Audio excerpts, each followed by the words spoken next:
Localizan frotando en Sanxenxo o cadáver dun home á altura de Punta Cabicastro. O falecido é un varón de entre 45 e 50 anos. Polo de agora descoñécense as causas do suceso.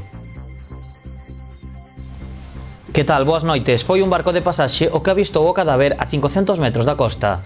De seguido ampliamos, antes, titulares. Satisfacción en Ribeira polo anuncio do presidente da Xunta da construción da futura residencia. Segundo o alcalde, trátase dunha actuación pola que levaban tempo xa agardando. Aprobado o convenio entre o Concello de Pontevedra e a Deputación que permitirá a construción do novo vial de servizo do Gran Montecelo. Será unha estrada de 830 metros e que contará cun orzamento de máis d'1.300.000 euros. A Xunta vén de licitar a explotación da Edar da Pobra. Será por un período de 2 anos cun orzamento de máis de 1,7 millóns de euros. Festa Clown celebrará en Vilagarcía a súa 7ª edición. O festival realizará 25 espectáculos en diferentes puntos da vila. Vilanova inaugura a Festa do Mexillón e o Berberecho. A climatoloxía e restriccións non impediron a afluencia de visitantes. Comezamos actualizando os datos da Covid na nosa contorna. Outra xornada de descenso dos casos activos na área sanitaria de Pontevedra e o Salnés. Hai un total de 2.662, despois de que as altas superaran os contaxios detectados, 185 fronte a 144. En canto á presión hospitalaria, non hai cambios na cifra de pacientes ingresados. Son 34 e delas 28 están en planta e 6 continúan na unidade de cuidados intensivos do Hospital de Montecelo. Nas últimas 24 horas non se rexistrou ningún falecemento na área sanitaria de Pontevedra e o Salnés. E o volume de casos activos por Covid na área sanitaria de Santiago Barbanza sitúase hoxe nos 2.214, 2 casos menos ca onte. Descende tamén a presión hospitalaria. Hoxe hai un total de 27 pacientes ingresados, 23 en planta convencional e 4 na unidade de críticos. Entre estes concellos da zona aumentan os positivos. E o caso de Noia, que sobe de 51 a 54, Porto do Son, que pasa de 34 a 37, e Rianxo, que se sitúa hoxe en 50, 4 máis ca onte. No resto de municipios descende a cifra de casos activos con respecto a onte. Ribeira e Boiro son os dous concellos que experimentan unha baixada maior. Os dous en 10 casos. Ribeira sitúase hoxe nos 148 e Boiro cae por debaixo dos 100, concretamente os 92. Baixan tamén en Muros de 85 a 76, así como en Outes, na Pobra e Lousame, que quedan con 26, 54 e 12 casos respectivamente. E o Servizo Galego de Saúde abre o sábado 25.000 autocitas para vacinar a mozos e mozas de 16 a 22 anos. Estarán dispoñibles dende as 9 da mañá do sábado 7 de agosto ata as 11 do mediodía da noite do domingo. A intención da Xunta de Galicia é destinar estas 25.000 doses aos nados entre os anos 2000 e 2005, unha franxa de idade na que se rexistra un incremento importante de contaxios. Para pedir autocita pode facerse na web cita.sergas.gal ou no portal de saúde do Sergas, tamén a través da aplicación do Sergas para dispositivos móviles. Como adiantábamos ao comezo das novas, localizado un cadáver dun home á altura de Punta Cabicastro en Sanxenxo. O corpo estaba frotando no mar, entre as praias de Canelas e Paxariñas, cando foi avistado por un barco de pasaxe a uns 500 metros da costa. A embarcación avisou a Garda Civil pouco antes da 1 do mediodía. Foron efectivos deste corpo os que se encargaron de trasladalo á terra ata as instalacións portuarias. Polo de momento non se coñecen as causas do suceso. Si se sabe que o falecido é un varón de entre 45 e 50 anos. O alcalde de Ribeira, Manuel Ruiz, valorou moi positivamente o anuncio do presidente da Xunta da construción da futura residencia na localidade. Segundo o rexedor, trátase dunha gran nova pola que levaban tempo xa agardando, que se une tamén a outras actuacións importantes que en breve serán unha realidade, como é o caso do módulo de atletismo, o futuro auditorio, a ampliación do hospital ou o novo centro de saúde, entre outras.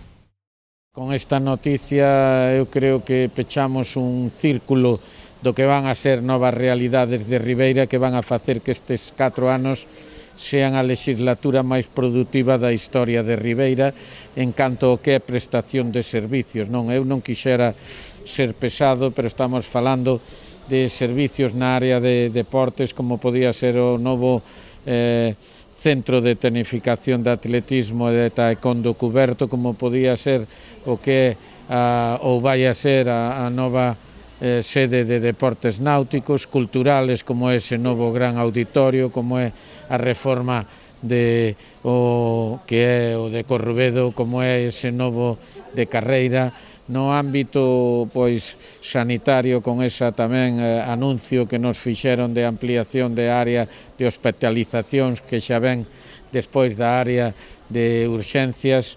tamén o que é o novo compromiso de arranxar ou ben construir, se o Concello dota de un chan axeitado, o que é o centro de saúde. O rexedor referiuse tamén á súa posible ubicación. Todo apunta a que se emprazará nos terreos da antiga discoteca Esta Curva, adquirido xa hai uns anos polo Concello. Eu onte lle comunicaba a todos os grupos o que entendía que era un desexo común, porque así se había tratado en pleno, que é precisamente o lugar que habíamos falado todos os grupos, que é Esta Curva. Ademais, un lugar no que creo que entran esas novas premisas que a Xunta quería, dese, digamos, compromiso co medio ambiente, non facendo unha nova infraestructura, sino mellorando unha infraestructura que en realidad era prácticamente unha ruína, que vai a facer que os vehículos non teñan que entrar, en este caso, no centro da cidade, e, por lo tanto, unha inversión de 10 millóns de euros é moi difícil que se vexa.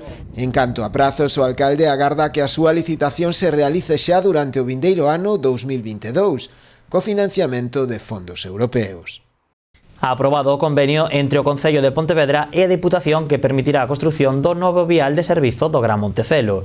Será unha estrada de 830 metros e que conta cun orzamento de máis de 1.300.000 euros. A velocidade estará limitada a 30 km por hora. A intención do goberno local é que as obras poidan comenzar este mesmo ano. Concello de Pontevedra e Deputación Provincial colaborarán na construción do novo vial de servizo ao Gran Montecelo. En Xunta de Goberno Extraordinaria, o Executivo local deu luz verde ao convenio que sela o acordo para a construción da nova estrada. Esta actuación, que prevé circundar o hospital, ten inicio e ten fin na avenida de Montecelo. Vai ser unha vía de calzada única, con un carril en cada sentido da circulación, con beirarrúas a ambos lados, con calmado de tráfico, con velocidade limitada a 30 km por hora e tamén con 4 rotondas. O vial terá unha lonxitude de 830 metros e suporá un investimento de case 1,4 millóns de euros. O Concello asumiu a súa construción no convenio que asinou no 2016 coa Xunta de Galicia para realizar a ampliación do Hospital Montecelo. Podemos dicir que é unha rúa máis da cidade de Pontevedra e que vai a estar situada, pois, neste caso, na parroquia de Mourente para beneficiar, por unha banda, todos os usuarios do hospital e, por outra, tamén a veciñanza que que vive nesa zona. Unha vez aprobado o convenio na Xunta de Goberno local, o seguinte paso será a súa asinatura a cargo do alcalde Miguel Anxo Fernández Lores e a presidenta provincial Carmela Silva.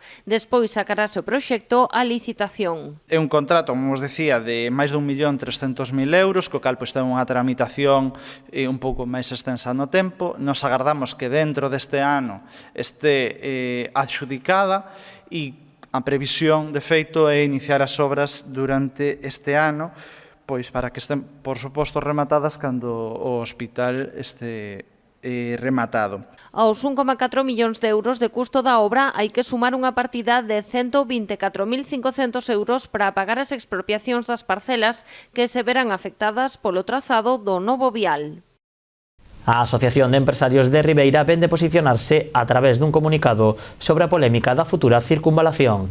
O presidente da entidade, Francisco Martínez, considera que máis alá dos intereses persoais dos afectados debe prevalecer o ben común, o tratarse dunha actuación que pretende mellorar os problemas de entrada e saída do tráfico na cidade.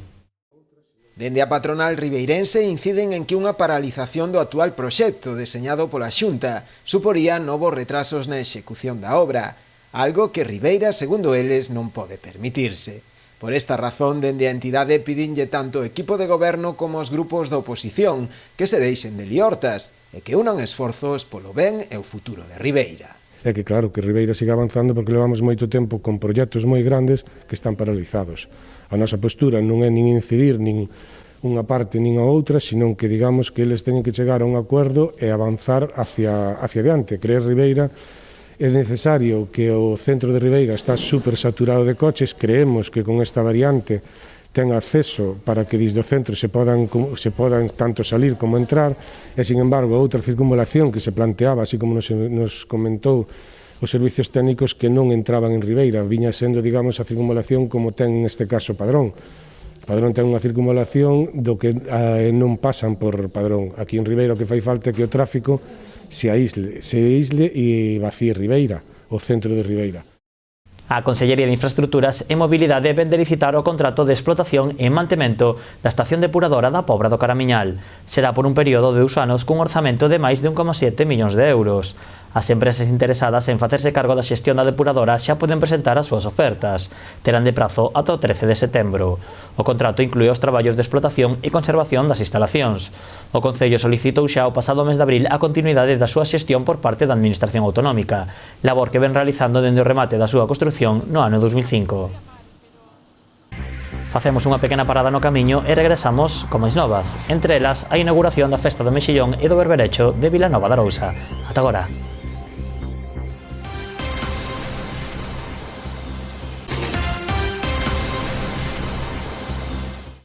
Continuamos nas novas do día. Ribeira vende incorporar un novo vehículo ao seu parque móvil, concretamente para o seu uso por parte da Policía Local.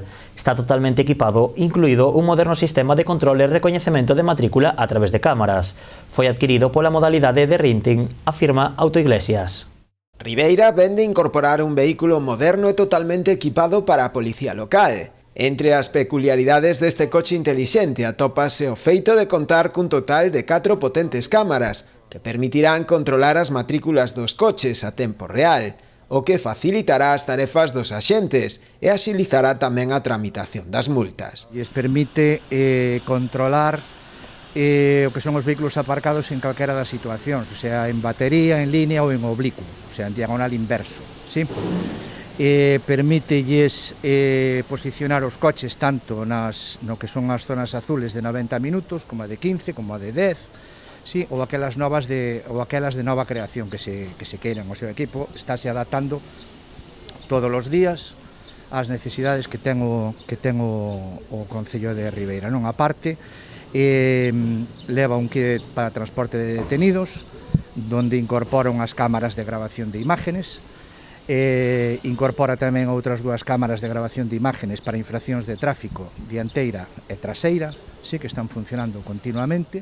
O alcalde Manuel Ruiz destacou as novas prestacións do vehículo, incorporado mediante a modalidade de renting, que entre outras cuestións permitirá rebaixar as actuais tarefas aos efectivos da Policía Local. O traballo que este vehículo pode facer, pois o viñan facendo entre 4 e 6 personas, e pensemos que ademais ten moitas máis utilidades das que un poda pensar que é o control da zona azul, non? O alcalde tamén informou que o corpo da Policía Local verase incrementado en breves datas, coa incorporación de 4 novos axentes, o que, segundo el, permitirá poder mellorar o servizo que se presta na actualidade. Esta mañá tamén en Ribeira presentábase unha nova edición da Feira de Oportunidades Viamar Stock. Organizada pola Asociación de Empresarios e coa colaboración do Concello, a feira terá lugar a fin de semana do 13 ao 15 de agosto. Ribeira acollerá do 13 ao 15 de agosto unha nova edición da Feira de Oportunidades Viamar Stock, organizada pola Asociación de Empresarios. Como xa acontecera o pasado ano, será unha edición especial, xa que terá que adaptarse ás normas de prevención e seguridade derivadas da COVID. Volverá a ser ao aire libre e cada comercio participante disporá dunha carpa individual. Estará situada no mesmo espazo que de costume na Avenida do Malecón, e contará coa participación de máis de 20 establecementos de sectores moi diversos, como poden ser a moda e os complementos, pasando pola zapatería, óptica, produtos de perruquería ou deportes, entre outros, que aplicarán aos seus clientes importantes descontos. En esta ocasión vai haber 21 establecimientos, dos que, comprenden moda, complementos, zapaterías, moda infantil, pericultura, agasallos. Con este número de establecimientos reforzamos, o que son as ferias que desde a asociación estamos levando a cabo a nivel de Barbanza, que en outros concellos non se están facendo, non? Tamén queremos, o máis importante, os grandes descontos que todos os comercios van a ter na feria. Para nós é un evento moi importante porque, todos os comercios van a proceder a liquidar unha serie de stocks que teñen que nos veñen moi ben para iniciar a campaña nova, non? Dende o Concello volven a apostar por este tipo de iniciativas que buscan axudar a un sector que non está a pasar polos seus mellores momentos. E entendemos que habrá moita xente que visite a nosa poboación y creo que esta iniciativa que tuvo a Asociación de Empresarios pois vai ser moi positiva para esta zona. Como xa acontecera o pasado ano, a patronal volverá a contar coa colaboración do Centro de Día de Alzheimer, que xestiona a Asociación Agadea para a decoración das carpas, empregando material de refugallo. O horario da feira será de venres a domingo, con horario ininterrompido, na maioría dos días dende as 10 da mañá ás 10 da noite. E Vilagarcía celebrará unha nova edición do Festa Clown con 25 espectáculos. As diferentes actuacións realizaránse en diferentes puntos da vila, con entrada gratuita pero con capacidade limitada. O festival manterá de novo a súa vertente solidaria colaborando con diferentes asociacións. As festas de San Roque de Vilagarcía xa non se entenden sen a celebración do Festa Clown, un festival que leva os seus espectáculos a diferentes puntos da vila. Nesta sétima edición estará composto por 25 actuacións. Como todos os anos, volverá a ser diferentes espectáculos en diferentes zonas do noso concello. Serán, se non lembro mal, 10 días con máis de 24 espectáculos diferentes. Eso dá unha idea do que supón o Festa Clown para as nosas festas de Vilagarcía. O festival celebrarase este ano no seu formato habitual con espectáculos máis concentrados, e onde destaca sobre todo a música. O Festa Clown chega para que a veciñanza de Vilagarcía recupere o sorriso. Que o lema deste ano do Festa Clown é que volven as risas, que despois de todo o que levamos sufrido ao longo desta pandemia que parece que non se vai acabar definitivamente nunca, necesitamos que volvan as risas a nosa vida, que volva o humor e que volva un pouco a mentalidade positiva. Entón, para eso do 16 ao 21 de agosto como días centrales, pero xa con actividades previas desde o 12, volvemos ao formato anterior do festival. O que se mantén no Festa Clown é a súa rama máis solidaria. O festival continuará colaborando con diferentes asociacións. Esas colaboracións con eles, que está este ano, co Teatro Clámide, que por certo tamén está de aniversario, é o 40 aniversario de Clámide, e esas alianzas, ese integrarse no tecido Vilagarcía, pois eu penso que parte tamén do éxito do Festa Clown. O Festa Clown conta tamén con apoio da Xunta de Galicia. Dende Agadic destacaron o seu apoio á cultura e aos artistas. En primeiro lugar, o seu compromiso coa escena galega, unha gran representación de compañías galegas, que creo que é moi importante tamén, e, por suposto, o que se comentou xa, o seu compromiso social, e algo que é moi necesario nestes tempos que vivimos, o seu compromiso tamén co humor. Todas as actuacións son de balde e contarán con todas as medidas sanitarias. A entrada será por orde de chegada, pero cun máximo de ocupación. Nova entrega da campaña a memoria das mulleres do Concello de Pontevedra. Desta volta foi a tiktoker Padroa a encargada de poñer a voz a un dos cambios que se están a rexistrar na cidade, o incremento da presenza feminina no Rueiro. Esta é a sexta peza, polo que aínda quedan dúas máis por estrear.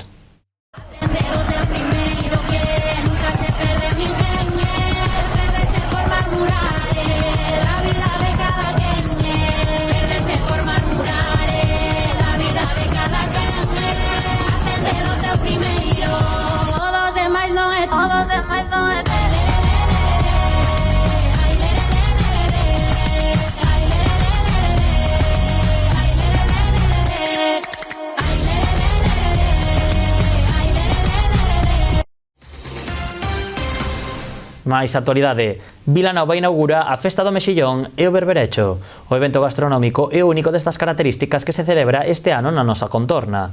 A carpa está preparada para cumprir coas normas sanitarias.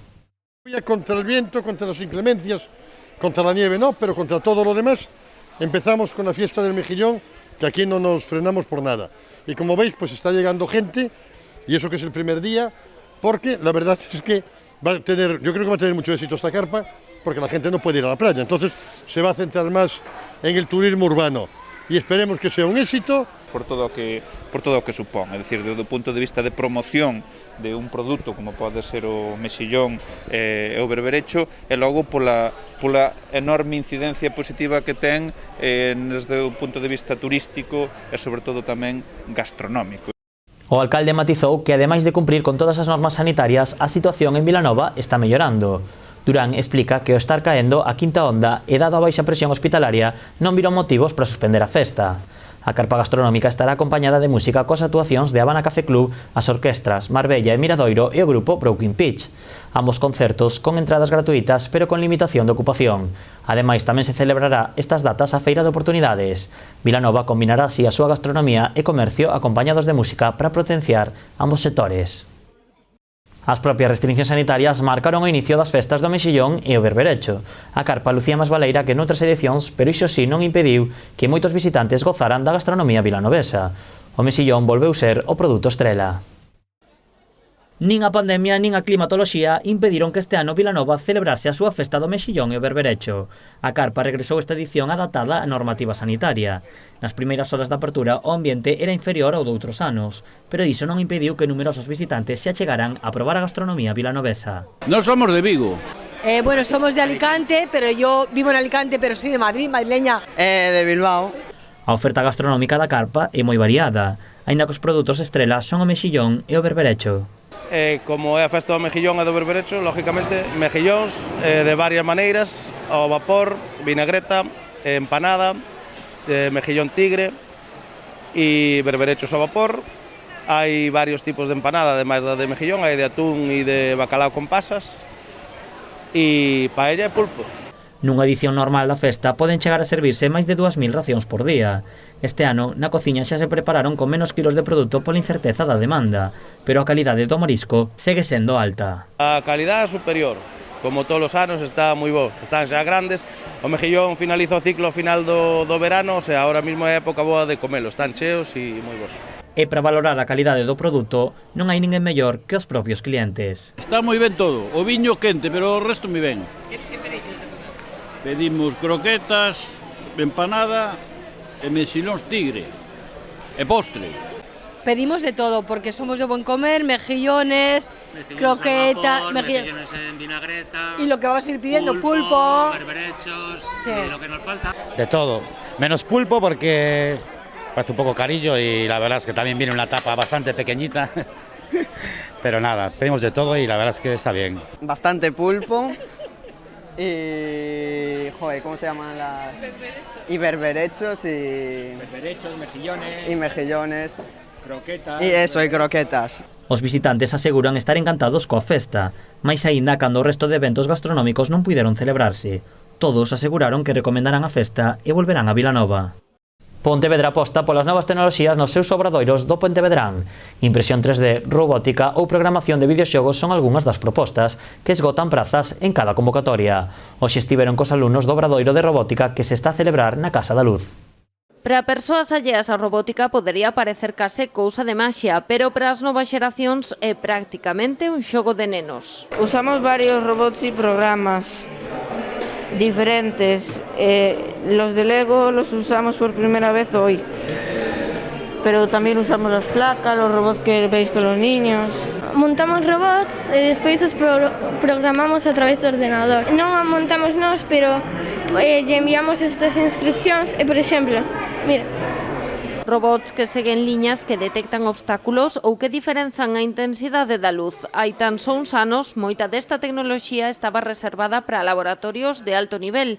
Agora está ao alcance dos máis cativos. Co paso do tempo, esta tecnoloxía cada vez se vai democratizando, facendo máis económica e máis sinxela de utilizar. Entón, aquí hai robots que a mellor xa levan no mercado 4 ou 5 anos, pero cada vez están surdindo novas ideas e novos tipos de robots que son máis económicos, porque a tecnoloxía todos sabemos que tende cada vez a que os precios sean máis económicos. Neste obradoiro a rapazada aprende a través da experiencia o clásico método científico de ensaio e erro, demostrando as posibilidades da robótica na educación. Que se trata de que os rapaces descubran que a tecnoloxía serve para crear, que eles poden teñer moitas ferramentas, tanto de software como de hardware, con as que poden crear os seus inventos e os seus trebellos. A actividade enmárcase no programa Ponteverán. Os obradoiros tecnolóxicos son os máis populares. Ahora estamos programando para que salga un número al azar. Me están enseñando a construir robots e a programarlos. Estamos programando uns robots para que fagan cousas determinadas que decimos no ordenador. Porque a mí me gustou moito e gustaríame que os outros tamén lles gustara e tamén se divertiran. Grazas a eles, 70 nenos e nenas recibirán nocións de impresión 3D, programación de aplicacións, realidade virtual, robótica e programación de videoxogos. Se falades cos rapaces vades a ver que a experiencia é moi satisfactoria e que o que están aprendendo nestes días xa non tanto do punto de vista de educación formal, senón que ao final é tamén un entretemento, non, para poder pasar as mañás. Unha aposta que facilita a conciliación familiar nestes tempos de verán, mentres os cativos entran en contacto coas novas tecnoloxías e aprenden a partir da práctica. O Umia será o protagonista dunha das citas deportivas máis importantes desta fin de semana. A baixada do río Umia, organizada polo Club Náutico Muíño de Ribadumia, celebra a súa 27ª edición. Este sábado, a partir das 4:30 da tarde, 530 padexeiros afrontarán o percorrido de preto de 12 kilómetros. Superamos un ano máis os 500 deportistas, é dicir, máis de 300 piraguas estarán polo río Umia. Sen dúda para o club é un enorme orgullo e danos forza para poder seguir pelexando por a 28 edición. Coas circunstancias que nos rodean en COVID, pois eu creo que vamos a tratar de cumplir, por suposto, esos obxectivos, sempre mantendo esa prudencia desta pandemia que nos rodea. Pedimos precisamente esa prudencia que é necesaria para realizar un evento desta categoría. A saída será na Ponte de Barrantes e os padexeiros terán que ir ata a desembocadura do Umia en Castrelo, para despois remontar o río ata a meta. A edición deste ano homenaxeaba a José Jorge Abalo, máis coñecido como PGT, un dos fundadores do Club Náutico Muíño que morreu no mes de maio. Como é habitual na proba, haberá dúas metas volantes. Unha dedicada a José Ramón Serantes Peque, situada na ponte da autovía a 300 metros da saída para a primeira embarcación K2, Muller Cadete. A de José Manuel Torres, Iño, será para o primeiro C1 Senior en Castrelo na desembocadura do Umia. Ata aquí as novas do día deste xoves 5 de agosto. A información continúa na nosa página web e nas nosas redes sociais de Twitter e Facebook. Nos volvemos mañá con máis novas. Ata logo.